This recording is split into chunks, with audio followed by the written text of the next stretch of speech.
एक घर के मोबाइल नंबर पर रॉन्ग नंबर से कॉल आई। घर की एक औरत ने कॉल रिसीव की तो सामने से किसी अनजान शख्स की आवाज़ सुनकर उसने कहा सॉरी रॉन्ग नंबर और कॉल डिस्कनेक्ट कर दी। उधर कॉल करने वाले ने जब आवाज़ सुनी तो वो समझ गया कि ये नंबर किसी लड़की का है। अब तो कॉल करने वाला लगातार रीडायल करता रहता है पर वो औरत कॉल रिसीव न करती।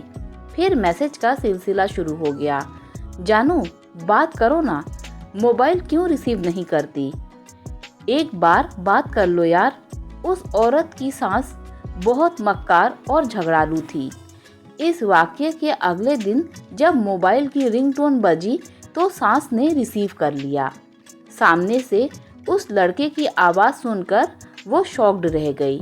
लड़का बार बार कहता रहा कि जानू मुझसे बात क्यों नहीं कर रही, मेरी बात तो सुनो प्लीज़, तुम्हारी आवाज़ ने मुझे पागल कर दिया है, वगैरह वगैरह। सास ने खामोशी से सुनकर मोबाइल बंद कर दिया और रात को उसका बेटा घर आया तो उसे अकेले में बुलाकर बहू पर बदचलनी और अनजान लड़के से फ़ोन पर बात करने का इल्ज़ाम लगाया। पति ने तुरंत बीवी को बुलाकर बुरी तरह मारना शुरू कर दिया। जब वो उसे बुरी तरह पीट चुका तो माँ ने मोबाइल उसके हाथों में दिया और कहा इसी में नंबर है तुम्हारी बीवी के यार का। पति ने कॉल डिटेल चेक की, फिर एक एक करके सारे अनरीड मैसेज पढ़े तो वो गुस्से में बौखला गया।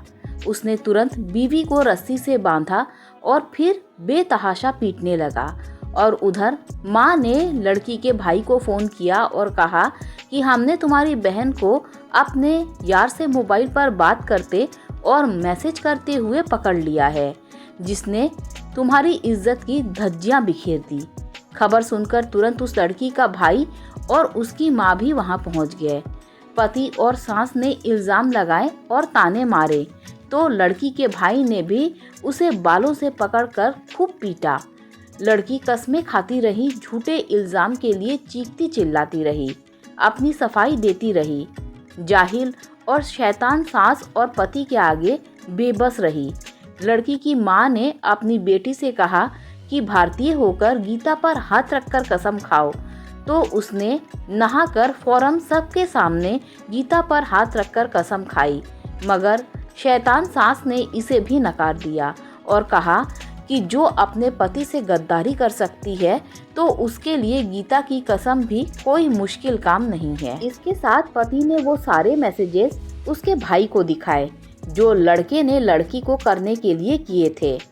सास ने मक्कार और चालाक कहकर आग पर घी डाल दिया। लड़की के भाई को गुस्सा आया और उसका पारा 7वें आसमान पर पहुंच गया। उसने तुरंत पिस्तौल निकाली और लड़की के सिर में 4 गोलियां दाग दी और इस तरह एक रॉन्ग नंबर ने एक खानदान उजाड़ दिया, 3 बच्चों को अनाथ कर दिया।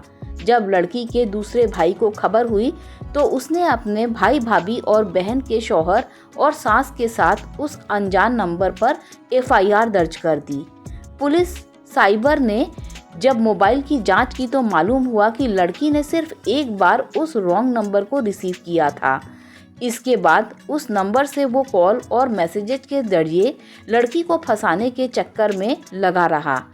सारी बातें साफ होने के बाद जब दूसरे भाई को खबर हुई जिसने बहन को गोली मारी थी तो उसने उसी वक्त जेल में खुदकुशी कर ली और रॉन्ग नंबर मिलाने वाले लड़के को पुलिस ने पकड़कर हवालात में डाल दिया।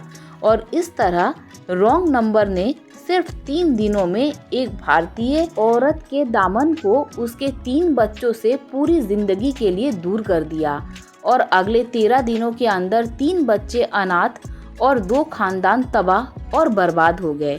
जरा सोचिए और बताइए कि कसूरवार कौन? रॉन्ग कॉल करने वाला, मक्कार सास, शक्की और जाहिल पति, गैरतमंद भाई या मोबाइल? आप सब लोग गौर से सोचकर जवाब दीजिएगा। और वो पति और भाई लोग से निवेदन है कि किसी भी औरत पर इल्ज़ाम लगाने से पहले सच्चाई जान ले तब फैसला करें, क्योंकि पत्नियां और बेटियां ऐसी नहीं होती और वो लोग जो रॉन्ग नंबर जानकर भी किसी महिला के पास फ़ोन बार बार करते हैं, उन्हें खुद समझना चाहिए कि हमारे घर में भी एक माँ, बहन, बेटी है। सबका सम्मान करें। दोस्तों, स्टोरी को लाइक और शेयर करें तथा चैनल को सब्सक्राइब कर दें। Thanks for watching this video.